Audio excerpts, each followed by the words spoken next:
You have no responsibility to live up to what other people think you ought to accomplish. I have no responsibility to be like they expect me to be. It's their mistake, not my failing.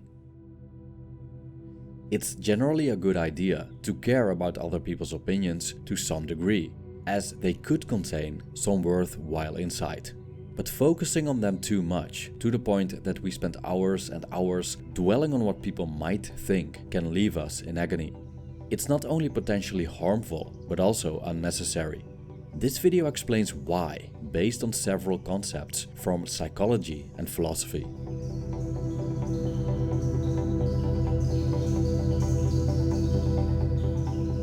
1. You're giving away your power.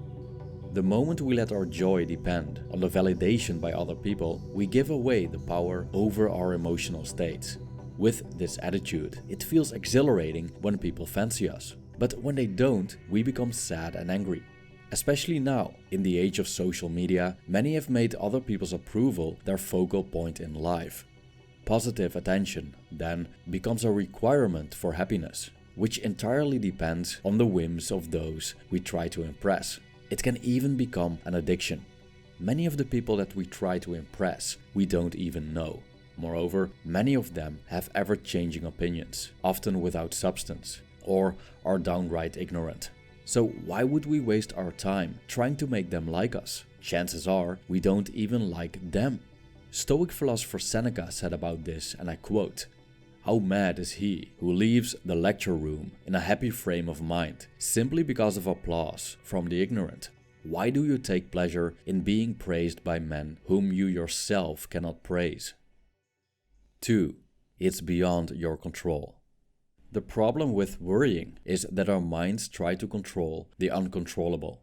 People's opinions are ultimately not up to us, so there isn't much we can do to stop them from disliking us.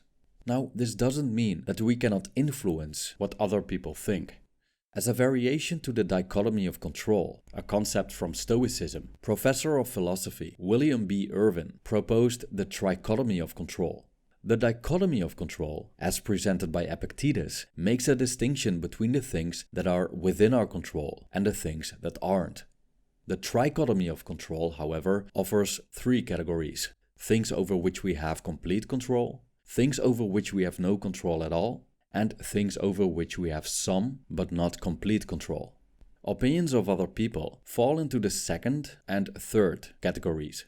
In some cases, there's nothing we can do about what others think. For example, we cannot change what someone said to us in the past, and we cannot change our parents' disapproval of us when they're dead.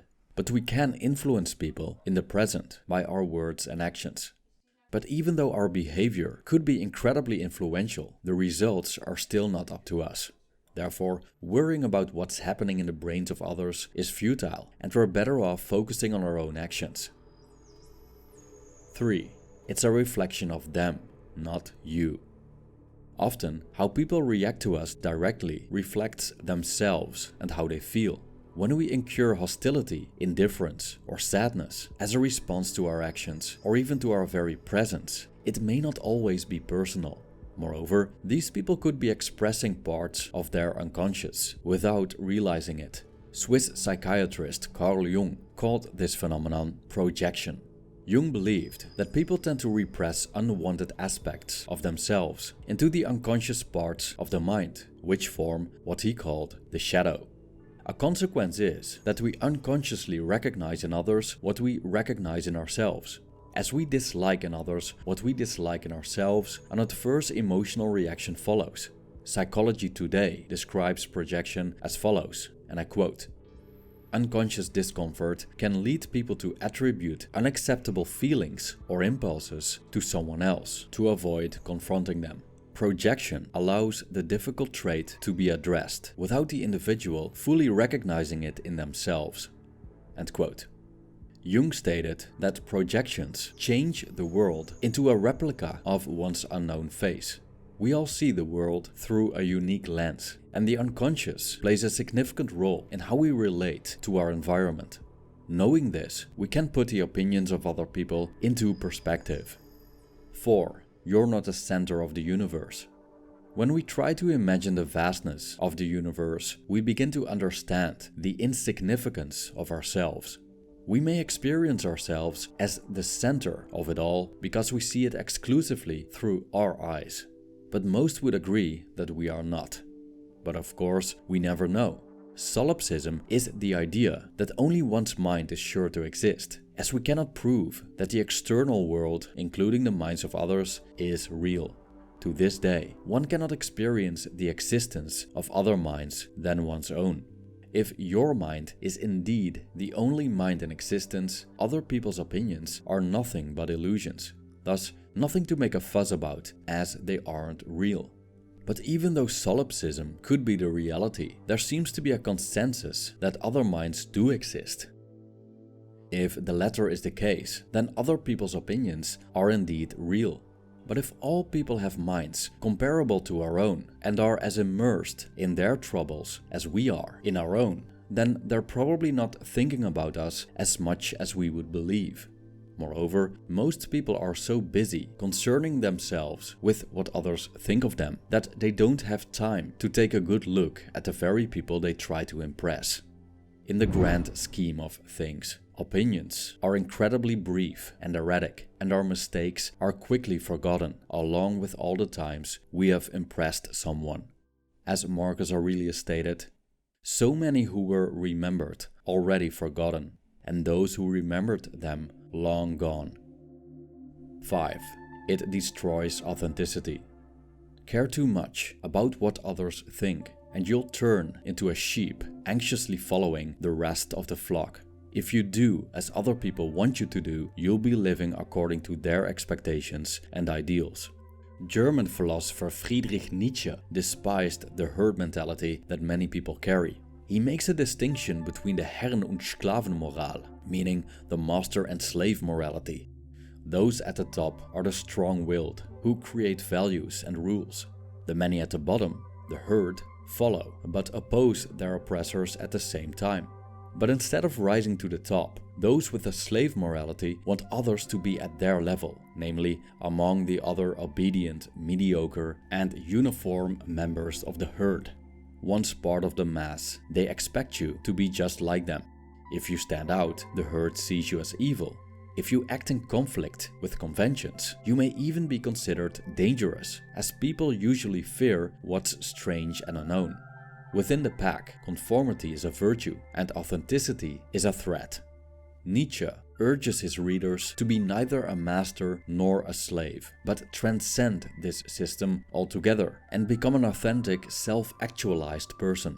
In his view, one can only accomplish greatness if one ignores the opinions of the herd and their predetermined virtues and unapologetically forges one's own path.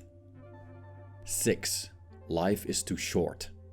A survey of 2,000 British adults called the National Worry Audit revealed that, on average, people in Britain spend about 6.5 years of their lives worrying.